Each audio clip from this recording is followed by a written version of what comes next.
Good afternoon, Maria Lia. Good afternoon, ma'am. Can you tell me about yourself? I'm Maria Leia Benigno. I have a one child. I'm married to Rodrigo Benigno. Okay, I have few questions for you to answer, so let's start. Why do you want to work as a maid?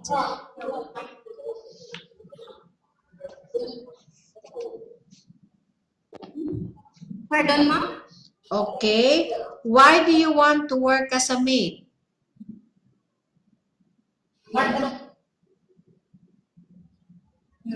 expand my experience as a housemaid, and I want to help my family Okay, why you choose Malaysia when there's a lot of other country? be- because Malaysian is a nice place to work. Okay, how are you qualified for this job? I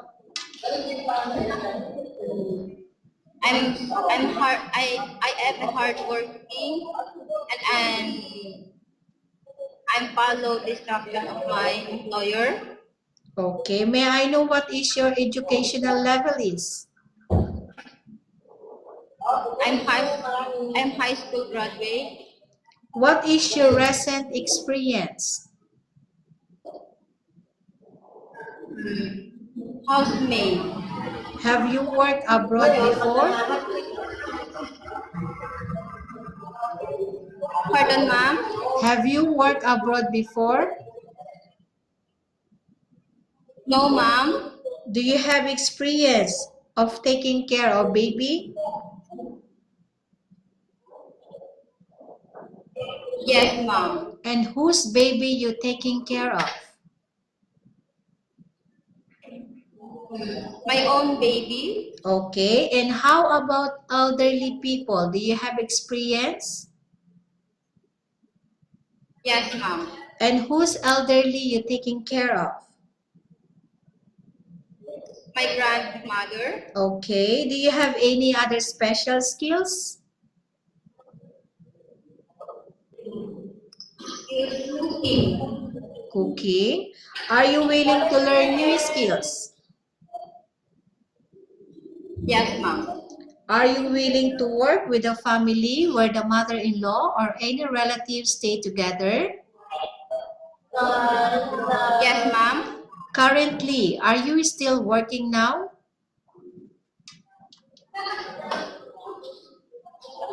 Ma'am, pardon. Okay, I repeat. Currently, are you still working right now? No, ma'am. Do you know how to cook? Yes, ma'am. What sort of food can you cook? Filipino food. Okay, like what? Adobo, fried. Pinakbet, dinding. Okay. Are you aware that you will have to do washing, cleaning, ironing, and cooking? Yes, ma'am. From all the house chores like cleaning, cooking, washing, ironing, which do you like most?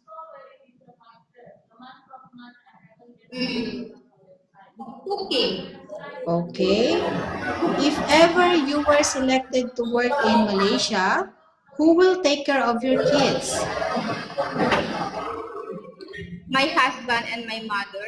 Okay, you are not allowed to use handphone during working hours. Yes or no? Yes, ma'am. You are only allowed to use handphone after you finish all the works and when going to bed. Yes, ma'am. You are strictly needed to surrender the handphone to your employer in the morning, and your employer will return back to you once you're going to bed. Yes, ma'am. If ever your employer finds out that you're abusing of using your handphone and it's affected your work performance, Your employer will confiscate your handphone and you are not allowed to hold it anymore. Instead, your employer will allow you to call to your family 3 times in a month. You're only allowed to bring normal phone and you are not allowed to bring smartphone. Are you agreed for the terms and condition? Yes, ma'am. Are you agreed to the rules and regulation for the handphone?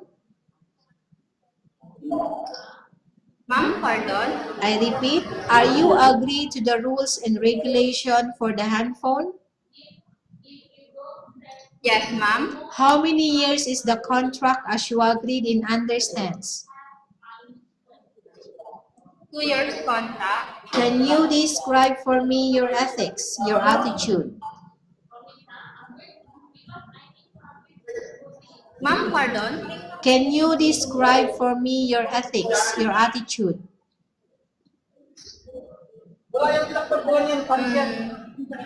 I'm hardworking and I will follow the rules and regulations of my employer. Okay. How can you assure to us that you will work hard in Malaysia?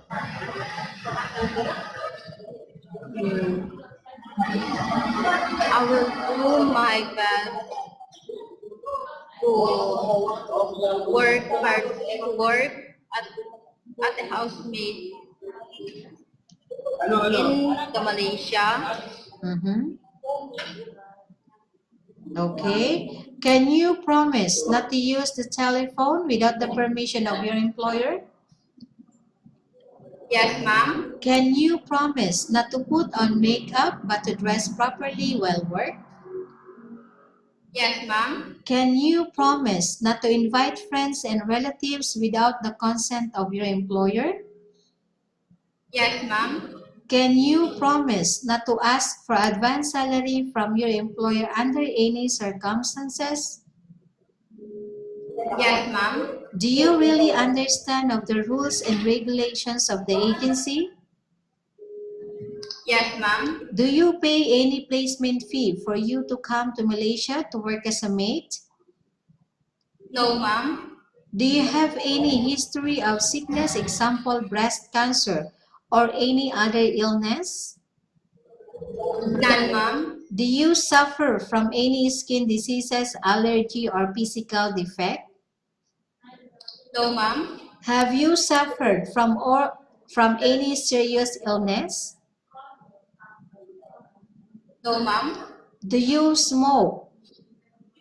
No, ma'am. Have you undergone any operation? No, ma'am. Are you medically fit? Yes, ma'am. Are you on any medication? No, ma'am. Are you allergic with any food? No, ma'am. Are you prepared to work for the employer of any race? Yes, ma'am. Are you prepared to eat the type of food taken by your employer? Yes, ma'am. Are you afraid of being left alone in the house? No, ma'am. Are you afraid of dogs or other pets?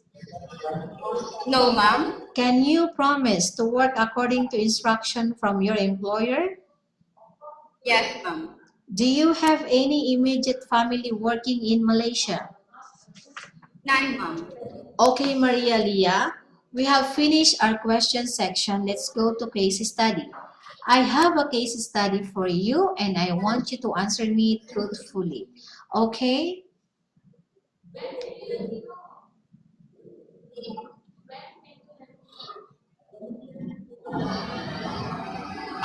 Okay, Maria Leah. Okay, number 1. Upon arrival in Malaysia within 6 months, if ever any of your family members passed away, what will you do? Will you continue to work till finish your contract or you will go back? If my employer allowed me to go home, I will go. But if not, I will finish my contract. Okay, number 2. Tell us about yourself and why do you want to work in Malaysia as domestic helper? I'm Maria Lea Benigno. married to Rodrigo Benigno. I have a one child. I want to work to Malaysia to expand my knowledge as housemaid, and I want to help my family, and I want to send my child in a nice school. Okay, Maria Leah. What do you want to tell the employer who watching your video right now? Mom, please choose me as your housemaid so that my so that I can give